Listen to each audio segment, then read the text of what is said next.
নমস্কার বন্ধুরা, পাপড়ি কিচেন থেকে বলছি। সবাই কেমন আছেন? আজকে একটা নতুন রেসিপি নিয়ে চলে আসছি। সকাল সকাল দেখেন তরমুজ খেয়ে নিয়েছি। তরমুজের ছোলা আমি মাছ দিয়ে রান্না করব। এটা রান্না করলে আসলে শসার তরকারি যেরকম হয় ওই রকমই হয়, আর এতটা মজা তা একবার না খেলে বুঝবেন না। এটা ভাজিও খাওয়া যায় এবং রান্নাও খাওয়া যায়। রান্না খেলে একবারে শসার তরকারির মতো লাগে, আর ভাজি করলেও মনে হয় যে লাউ কুচাইয়া বা চাল কুমড়ো কুচাইয়া ভাজি করছে এরকম লাগে। আর দেখেন বন্ধুরা, আমি কেটে ধুয়ে সুন্দর করে পরিষ্কার করে নিয়েছি। এখন আমি ছোট ছোট করে কেটে নেব আর তারপর রান্না করতে চলে যাব। কিভাবে রান্না করি দেখেন। দেখুন বন্ধুরা, সবগুলান আমি শসার মতো কেটে নিয়েছি। দেখো বন্ধুরা, আমি কিন্তু এই তরকারিটা আজকে পোনা মাছ দিয়ে রান্না করব, কারণ আমার ঘরে চিংড়ি মাছ ইলিশ মাছ নাই। তবে তোমরা ইলিশ মাছ চিংড়ি মাছ দিয়ে রান্না করতে পারো, অনেক মজা লাগবে। এটা যে কোনো মাছ দিয়ে, কই চিংড়ি মাছ দিয়ে রান্না করলেও খুব মজা লাগবে।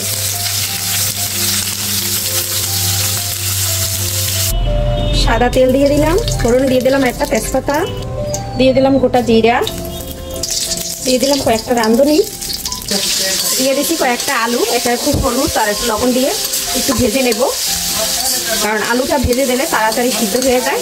দেখেন বন্ধুরা, আমার আলুটা ভাজা হয়ে গেছে। এখন আমি দিয়ে দেব কেটে রাখা তরমুজটা, তরমুজের ছোলাগুলান দিয়ে দেব। এটা দিয়ে আমি সুন্দর করে কষিয়ে নেব। এখন দিয়ে দিচ্ছি স্বাদ মতো লবণ, দিয়ে দিলাম পরিমাণ মতন হলুদ। এটা একটু নেড়ে চেড়ে কষিয়ে নেব, কারণ এটা দিয়ে অনেকটা জল বের হবে। আমি এখন জল দেব না, একটু নেড়ে চেড়ে ঢেকে দেব।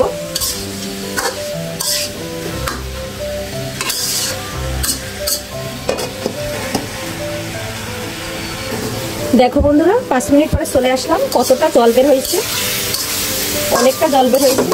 আর এই জলেই আমার তরকারিটা সিদ্ধ হয়ে যাবে। আর এটা আমি হালকা ঝোল রান্না করব। ভেজে রাখা মরিচটা দিয়ে দিচ্ছি, কাঁচা মরিচটা ভেজে রাখছিলাম। আর এটা কষানো হয়ে গেছে। এখন আমি গরম জল দিয়ে দিলাম, কারণ গরম জল দিলে ভালো হয়। দেখো বন্ধুরা, গরম জল দেওয়ার সাথে সাথে তরকারিটা ফুটে উঠেছে। আর এখন আমি দিয়ে দেব একটু জিরা আর গুঁড়া। ভেজে রাখা মাছগুলো আমি দিয়ে দিলাম। দেখো বন্ধুরা, সব মাছটা দিয়ে দিয়েছি। এটা এখন রান্না হইতে বেশি সময় লাগবে না, কারণ আমার সব সবজিগুলো একবারে সিদ্ধ হয়ে গেছে। আলুটাও সিদ্ধ হয়ে গেছে আর তরমুজটাও সিদ্ধ হয়ে গেছে। দিয়ে দিলাম একটু ভাজা জিরার গুঁড়া।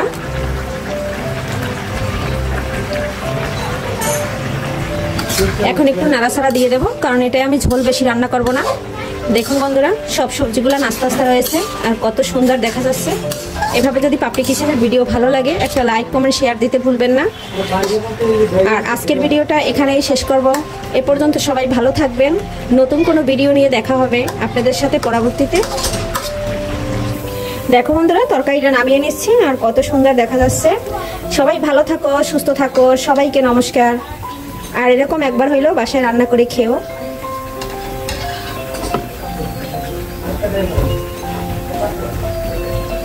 এটা খুব মজা।